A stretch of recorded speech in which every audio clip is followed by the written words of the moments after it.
Donc, c'est un salle d'agroécologie, l'asso qui me permet d'organiser les webinaires de ce soir, où on a pour mission de donner la parole aux bonnes innovations agronomiques de terrain, ce qui est intéressant pour concilier performance économique et environnementale. Et une autre de nos missions, si c'est un sujet qui nous intéresse, mais il n'y a pas les références, ben on les crée, participe à les créer du moins, en mettant en place de l'expérimentation. Donc ce soir, on a la chance d'accueillir Quentin Verwerken de Syngenta. Je précise d'abord, avant qu'on me le dise ou qu'on me le reproche, cette visio n'est pas sponsorisée par Syngenta. J'ai fait un tour de plaine chez un de mes voisins il y a quelques mois. J'ai vu des orges hybrides, c'est quand même vachement intéressant. Il y a quand même beaucoup moins de régras là où il y a l'orge hybride comparé à l'orge classique. Euh, et donc, on a contacté Syngenta qui ont eu la gentillesse de répondre favorablement à notre sollicitation pour le webinaire de ce soir qui a pour sujet les orges hybrides et les intérêts agronomiques et technico-économiques qu'on peut en tirer. Quentin, c'est à toi. Je te laisse Oui, te présenter, puis présenter ta présentation et après on fera un temps de questions-réponses à la fin de ton diaporama si tu veux bien. pas de souci. Bah, écoute, merci Martin pour cette invitation. Donc moi, c'est Quentin Verwerken, ingénieur compte chez Syngenta. Je m'occupe de la commercialisation des ordres hybrides sur la Normandie et le Nord. Et donc aujourd'hui, le but, c'est vraiment de faire un tour d'horizon des ordres hybrides, de leurs intérêts. Euh, donc c'est ce que c'est ce que je vais essayer de vous expliquer au long de ce webinaire.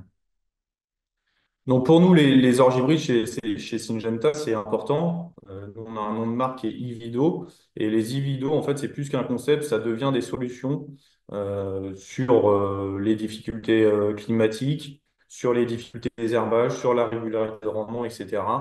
Et la flexibilité des débouchés. Et en fait, donc c'est vraiment apporter des solutions aux agriculteurs pour les années à venir. Donc pour ça, en fait, les orges hybrides, elles ont plusieurs axes. On travaille les orges hybrides prioritairement en grains euh, pour aller faire de l'orge de mouture. Et puis aussi, on est capable aujourd'hui d'aller travailler beaucoup avec les méthaniseurs pour apporter vraiment de l'autonomie dans les cives, avec un pouvoir méthanogène élevé, une sécurité de rendement. Et voilà, et apporter aussi de l'autonomie et de l'économie face aux OTA. Le troisième axe de développement que l'on a chez Syngenta, c'est aussi la partie fourrage, où en fait, avec les orges hybrides, on est capable de sécuriser les éleveurs avec l'option 3 en 1, que je reviendrai un peu plus loin dans la présentation. Donc voilà, l'objectif, c'est vraiment d'apporter des solutions à tous les agriculteurs et l'orge hybride en fait partie. Donc, je vais axer principalement sur la fin de la présentation, la partie désherbage. C'est vraiment un sujet d'actualité dans notre vie d'agriculteur. Et je vais y passer un petit peu plus de temps sur la fin du diaporama. Mais ce que je voulais vous montrer au départ, c'était vraiment toutes les solutions des Ivido, quoi. Donc en fait, l'hybridation des orges d'hiver, c'est quoi? Une lignée classique et autogame, voilà. Nous, en fait, pour apporter un effet hétérosis et apporter de la fertilité d'épis, un développement racinaire supérieur, de la sécurité face aux aléas climatiques, on a hybridé nos orges d'hiver.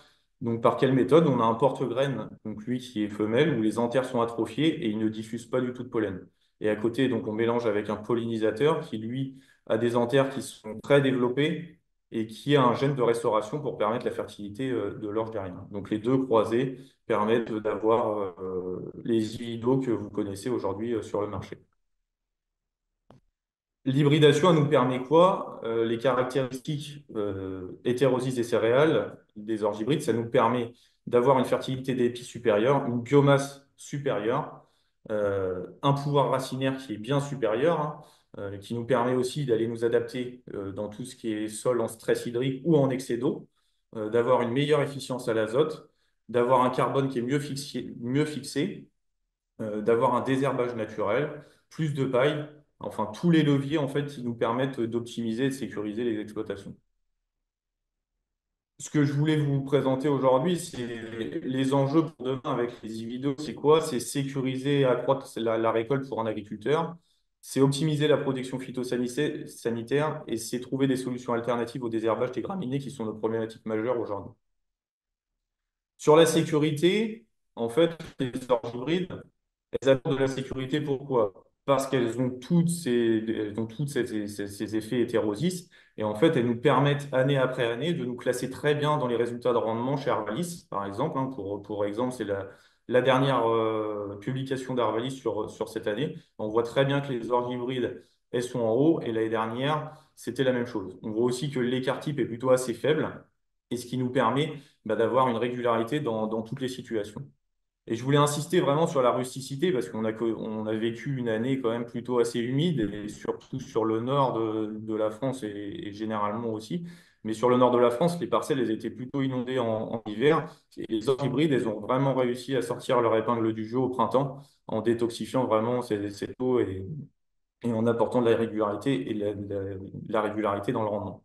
Et en fait, on s'aperçoit que depuis 5 ans, dans nos essais internes, eh ben, les orges hybrides, elles apportent à peu près 5,3 quintaux en modalité traitée et 9,1 quintaux en non traité. Donc voilà, il faut vraiment insister et prendre en compte que les orges hybrides, c'est de la régularité, c'est de la sécurité. Demain, quand je mets une orge hybride sur ma ferme, ben, je sais qu'il va moins m'arriver de problèmes qu'avec des orges classiques.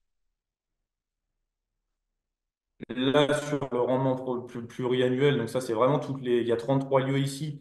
Il y aurait pu en avoir beaucoup plus, mais en fait, par rapport aux lignées témoins, les trois lignées majeures de cette année qui sortent très bien. J'ai fait une synthèse 2020, 2023, 2024. Ben, on s'aperçoit encore de la sécurité, de la régularité de rendement avec nos Ivito face aux meilleures lignées qui sont haut de gamme aujourd'hui en distribution. Je me permets de pas citer les lignées voilà. Après, l'importance pour la sécurité aussi et accroître sa récolte, c'est le blé sur blé. Aujourd'hui, il se pratique encore beaucoup de blé sur blé. Et ben nous, avec nos Ivido, on est capable d'aller contrer ces blés sur blé en faisant une orge hybride sur un blé plutôt qu'un blé sur blé. En fait, on va apporter de l'amélioration au désherbage. On va forcément baisser nos intrants au printemps en mettant moins d'azote. On va optimiser le rendement. Hein. C'est à peu près 23 quintaux dans nos essais en moyenne euh, sur tous nos lieux de faire de l'orge hybride sur un blé plutôt qu'un blé sur blé. Et on va optimiser forcément notre économique. Et surtout aussi le désherbage qui est vraiment un point très important. Sur la paille, pour les éleveurs ou les vendeurs de paille, en fait, les orges hybrides, elles apportent à peu près 1 à 2 tonnes de paille supplémentaires parce qu'elles ont déjà un diamètre plus gros, elles ont un développement biomasse qui est vraiment plus important. Et ici, vous avez une petite illustration de cette année par rapport à une lignée de marché où bah, voilà, pour faire la boule, ça met un peu plus de temps. Quand on est dans les orges hybrides, ça va assez vite, quoi.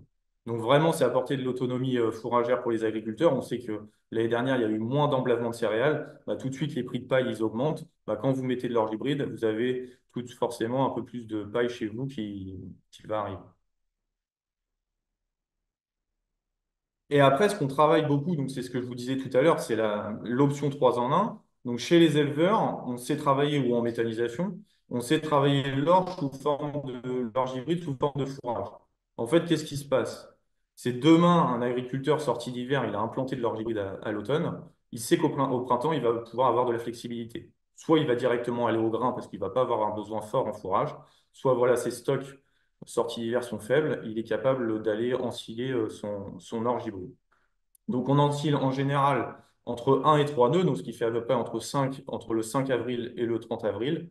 Et en fait, derrière, l'objectif, c'est de laisser repousser la culture qu'on a installée. Donc l'orge, on l'implante d'automne, on la fauche au 15 avril à une hauteur assez haute, autour de 10-12 cm, pour pouvoir avoir une reprise plus rapide derrière, et on la laisse repartir au bain. Voilà. Après, on fait aussi de l'ensilage autour de gonflement un peu plus tard, qui est vraiment destiné euh, soit pour les éleveurs sur des typologies plutôt allaitantes, ou ici on va travailler plutôt sur la partie laitière, et ici sur la partie allaitante, et c'est aussi à ce moment-là qu'on fait aussi les fauches pour la méthanisation en silo. Donc là, on va apporter un rendement en matière sèche beaucoup plus important, euh, avec un rendement méthanogène très bon. Et aussi, forcément, on va baisser notre valeur alimentaire quand on veut travailler chez les éleveurs. Ici, on le voit très bien, quand on fauche à 2-3 nœuds, on va aller chercher à peu près 4 tonnes, 4 tonnes et demie de matière sèche. hein, avec une valeur alimentaire qui est très bonne. Ça fait 0,99, 0,97 UF en moyenne avec 19 de MAT, 114 de PDN. Donc en fait, on est vraiment sur un fourrage de qualité de type luzerne. Et forcément, plus on va monter, plus on va faucher tard, plus on va baisser notre valeur alimentaire, où là, on est plutôt sur un foin. Donc l'objectif de cette fauche-là à 2-3 nœuds, c'est vraiment d'aller sécuriser les exploitations avec un fourrage de qualité au printemps. Donc forcément, vous allez me poser la question, c'est on va faire forcément moins de rendement? Oui. Donc on va à peu près obtenir 60 à 70% du rendement initial en grains. Sur ces fauches-là, on va plutôt privilégier la mise en place d'un maïs ou d'un tournesol derrière, parce que là, on n'est pas capable, en fait, de... Ça va repartir, mais très mal. Et en fait, en optimisation économique, ça va pas être très bon. Donc voilà. Après, voilà ce que ça donne, hein. Par exemple, sur notre variété SY Zumba en non fauché, en fauché à 2 nœuds, ce que ça donnait au mois de juin, en fauché à 3 nœuds, voilà. Et puis après, fauché un peu plus tard. Après, dans les orges hybrides, on essaye chez Syngenta de travailler l'optimisation de la protection phytosanitaire. Donc, on entend quoi par ça?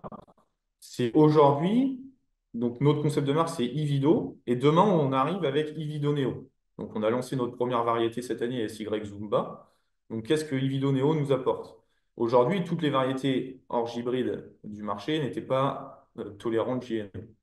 Aujourd'hui, avec une Ivido on arrive en résistance JNO.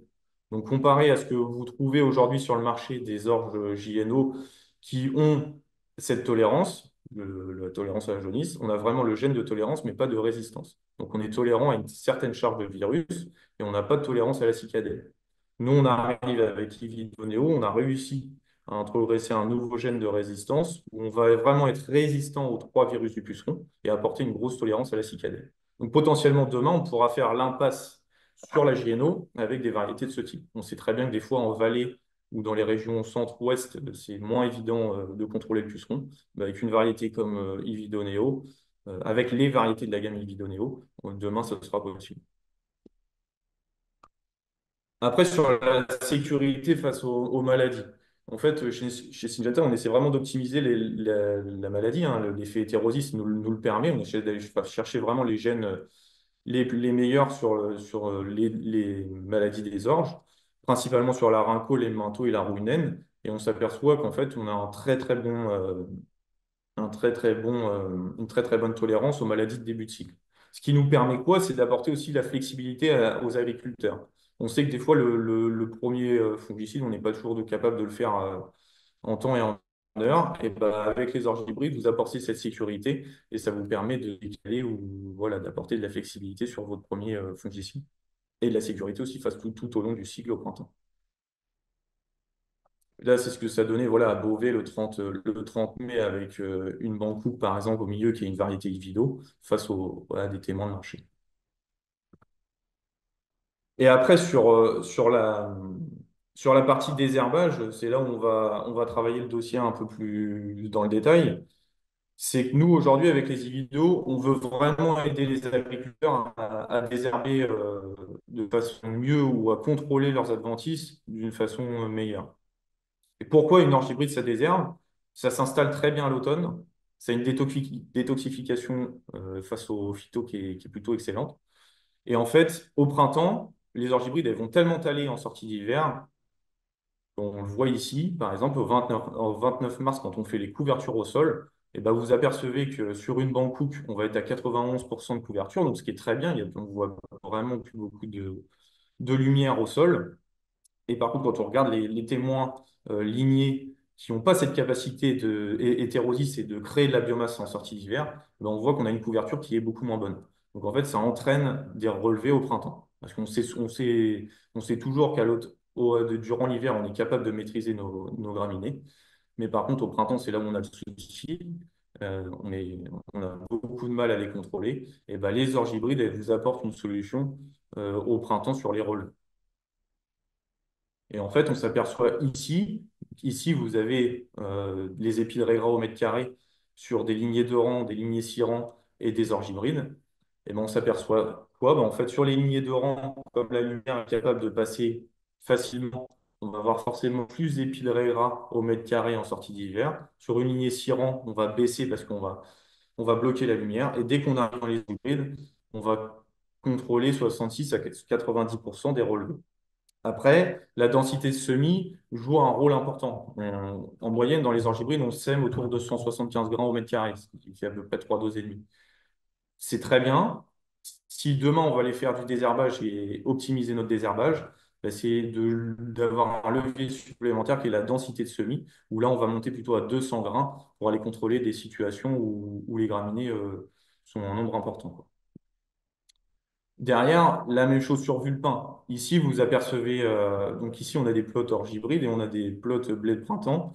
On a des orges hybrides face aux orges conventionnelles. En fait, on s'aperçoit quoi? C'est que même quand un Vulpin ou un Régras, il passe à travers l'orge hybride, il a très peu de lumière, il va taler beaucoup moins et en fait, il va nous faire beaucoup moins d'épis au mètre carré. De plus, l'épi, il risque de se retrouver sous la culture et en fait, par le phénomène de la lumière, hein, comme on a vu cette année dans les rendements, par exemple, même en orge, hein, peu de lumière, bah forcément, ça joue sur le rendement derrière. Et ben en vulpin ou en régras, c'est la même chose. Moins il y a de lumière sur la plante, moins plus elle va être stérile et moins vous aurez de grains de graines adventices qui vont retomber au sol, quoi. Donc c'est vraiment important de gérer ce levier. Et les Anglais sont très forts sur ce sujet parce que ça fait 5 6 ans, ils ont des très grosses problématiques vulpin en Angleterre. Si vous voulez vous documenter après ce webinaire, vous irez voir cette source où en fait les Anglais ils travaillent le dossier depuis quelques années et on a de la bibliographie, on démontre que les orges hybrides, ça nous permet de désherber les pièces. Là, ici, donc, bah, c'était ça chez, chez l'agriculteur que Martin a été voir dans le sud de l'Eure. Donc, qu'est-ce qu'on s'aperçoit ici sur la pièce? Bah, ici, vous avez une variété témoin semée et ici, vous avez la SY Bancook qui est une Nivido, pour ne pas la citer. Mais qu'est-ce qu'on s'aperçoit? C'est que sur une densité de semis de 180 grains pour l'Ivido face au témoin à 220 grains, on a 99% de levée sur notre orge hybride à l'automne, parce qu'en fait, c'est à l'agnac, hein, les Ividos, c'est à l'agnac à l'automne. Et on a 69% de levée sur notre témoin. Quand on sortie d'hiver, on a réussi à capter 80% de couverture au sol sur l'orge hybride pour 62% de couverture au sol sur le témoin.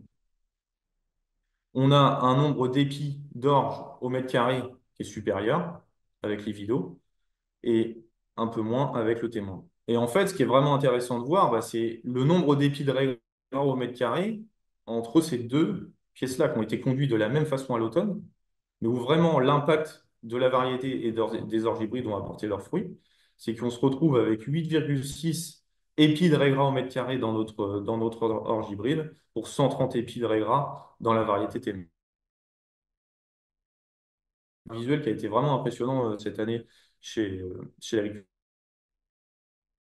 hybride, ça désert, il faut vraiment s'en servir, c'est naturel et ça va vous accompagner dans votre rotation. Demain, s'il y a vraiment une grosse problématique de désherbage, vous pouvez aussi faire de l'orge hybride sur de l'orge hybride, hein. Et puis derrière, engager sur une culture de printemps, ça va vous aider dans le désherbage année après année.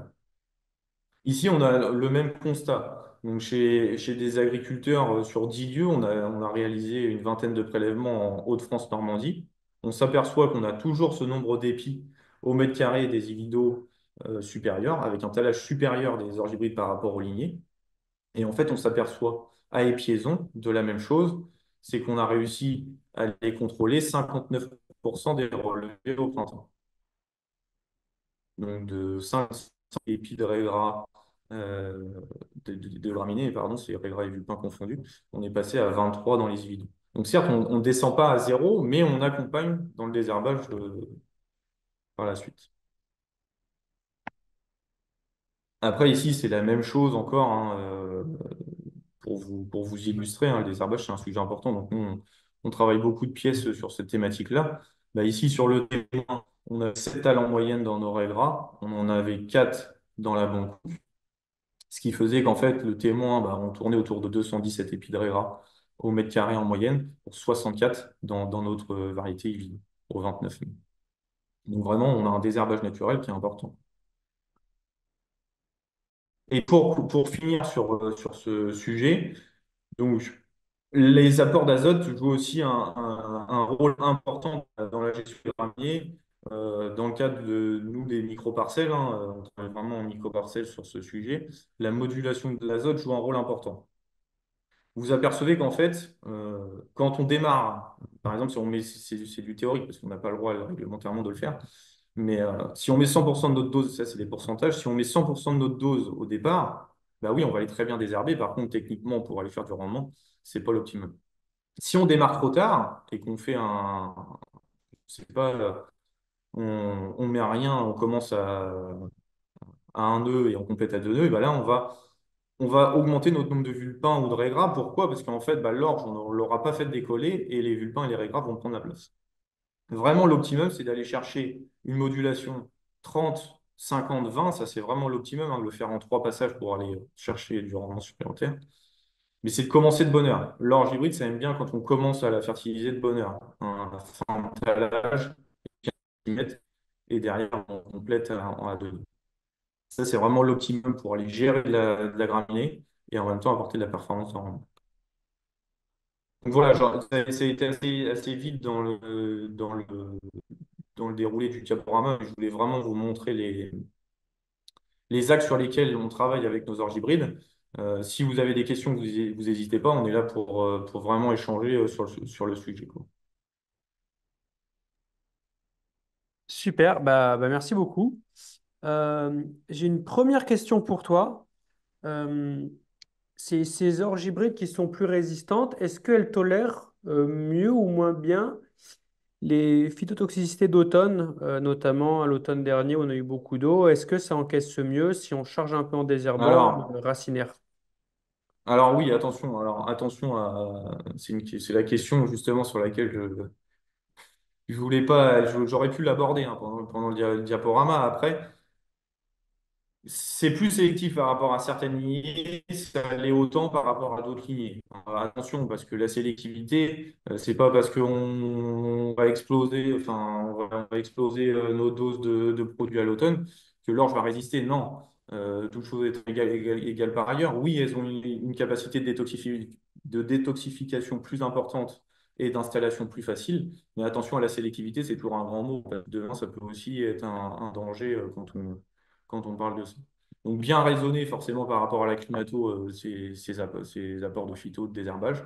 Et puis après, l'orge hybride, elle sera là pour détoxifier. Ça marche. Une autre question qui m'est revenue plusieurs fois.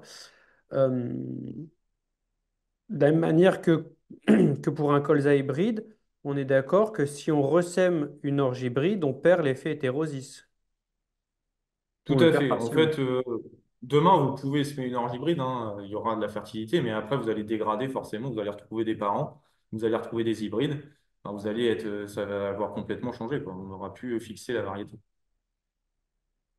Mm, mm.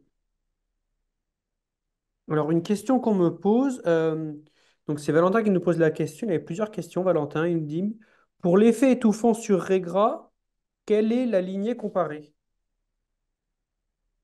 Alors, je peux le dire, mais après, je ne sais pas si c'est très bien pour la profession. Mais oui, je peux le dire. Je ne sais pas, Martin, si tu m'autorises de le dire. Moi, tu peux dire ce que Euh, tu veux ici, il n'y a pas de souci. Après, c'est pour toi. ok. Ici, donc, c'était de la zébra, hein, voilà. Ici, c'était un mélange, hein, c'est un nom de résultat d'essai. Ici, c'était de l'intégrale, par exemple. Et ici, sur les couvertures, donc là, ici, c'est Zorica et ici, c'est Zebra. Je les ai cachés, en fait. Pour le webinaire, j'ai mis des petits carrés devant. Il y a une petite latence. Voilà, c'est bon, on a vu là, Mais ok. vraiment, les orges hybrides apportent une couverture bien supplémentaire, hein. En sortie d'hiver, c'est incomparable. Ça va moutonner très longtemps pour repartir un peu plus vite. Mais en fait, ça va faire tellement de couverture au sol qu'on va vraiment aller empêcher les graminées de repartir. Et si vous voulez amener du vulpin, bah, augmenter la densité de semis à l'automne. On sait qu'un vulpin, il n'a pas un cycle de levée tout au long de la culture, il est plutôt d'automne. Et bah, les vulpins, quand vous voulez les contrôler, augmenter la densité de semis pour avoir comment, une couverture très forte à l'automne et empêcher qu'ils se développent, quoi. Ok. Toujours la même question, toujours une autre question. Pour la paille, quelle est la lignée comparée démentiel, jaguar ou zébra qui fait moins de paille? Alors, ici, c'était Memento. Ok, Attends, je le retrouve. Donc ici, c'était Memento. Après, vous voyez ici en moyenne voilà, ce que donnent les vidéos par rapport aux lignes, quoi.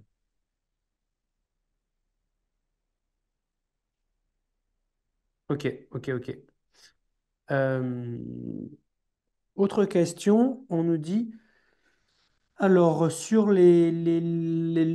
sur la première diapo, sur les classements Arvalis, on nous dit, quel classement statistique est-ce que les lignées font aussi bien? Donc je dis, est-ce que tu peux préciser ta question? On me dit, eh bien dans l'essai présenté, l'hybride ne fait pas mieux que la meilleure lignée, 104 quinto ou 103, on est dans le même classement statistique. Donc est-ce que c'est une différence de tendance ou Non, une c'est ici. différence Les quintos statistique? sont ici. Donc, en fait, ce qu'il faut vraiment raisonner, c'est que cette année, on est tous en haut. L'année dernière, la majeure partie de nos hybrides étaient en haut en termes de rendement.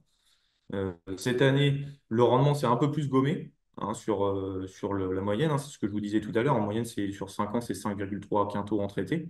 Mais ce qu'il faut vraiment regarder cette année, parce qu'on est dans une année plutôt atypique, c'est vraiment de regarder le pluriannuel. En fait, entre 22, 23, 24. Donc ça, c'est 33 lieux en Île-de-France, Normandie, Hauts-de-France. Et ici, on a travaillé, donc c'est tous nos résultats distributeurs hein, qui concordaient forcément face à nos lignées qu'on a testées. Donc on a testé les meilleurs. Hein. On a testé Zorica, on a testé Démentiel et Zebra.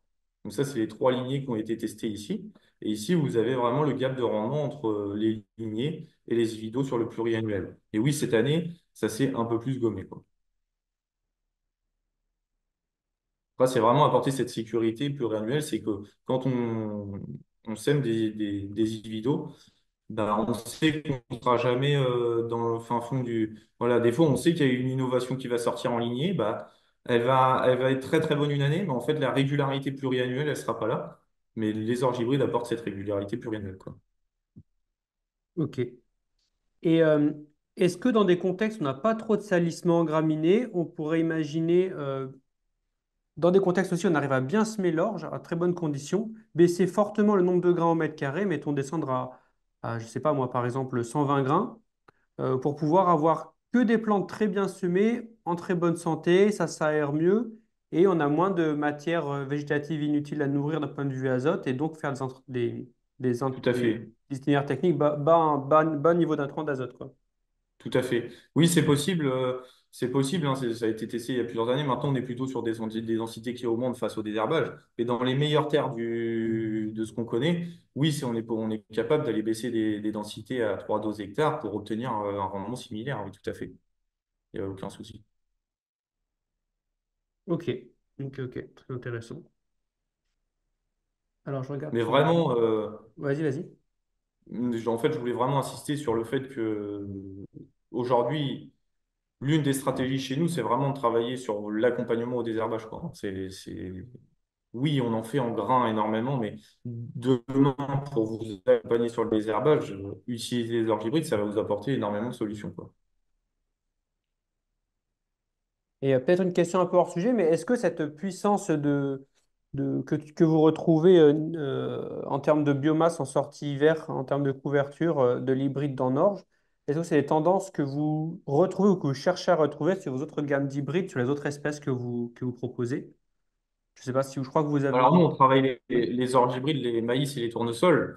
ok, Après, sur un maïs, on travaille pas tout à fait de la même manière. Sur un tournesol non plus. Donc, c'est vraiment lié vraiment à la céréale, quoi. ok. Alors je regarde s'il y a d'autres questions. Si vous avez d'autres questions, n'hésitez pas à les poser. Donc là, je ne vois pas d'autres questions. Attends, je regarde.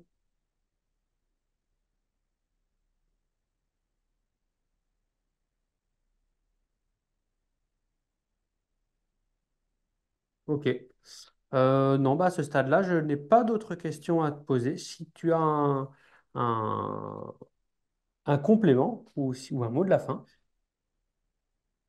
Alors, j'ai pas abordé la partie méthanisation. Je ne sais pas si Ah ça oui, intéresse aujourd'hui. C'est très Mais du coup, intéressant. la méthanisation, donc, c'est un sujet qui est très important et ça devient un sujet majeur en France, hein.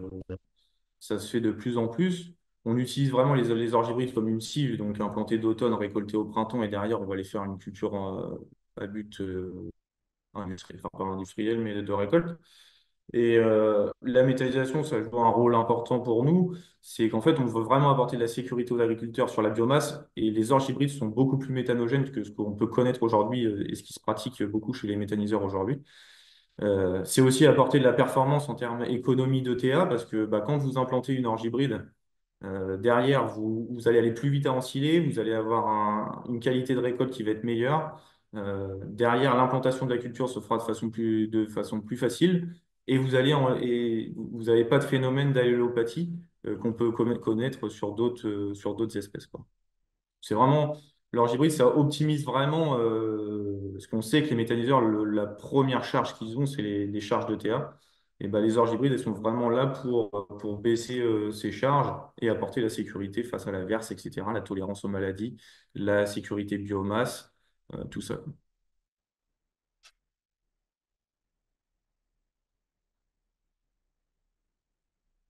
Et donc, bah, Ok. après, s'il n'y a pas d'autres questions, moi, je vous remercie pour les questions posées et puis je te remercie, Martin, pour cet échange au sujet des hybrides. Bah, merci à toi. Petite information, là, on a déjà une personne qui te remercie en tout cas dans le chat en disant que c'était très intéressant. Bien sûr, la vidéo, elle sera Voilà. disponible en replay, en libre accès sur le YouTube de Vers de Terre Production. Donc en tout cas, bah, Quentin, merci à toi, merci pour ton temps et à bientôt pour un prochain Avec webinaire. plaisir. Avec plaisir. Merci.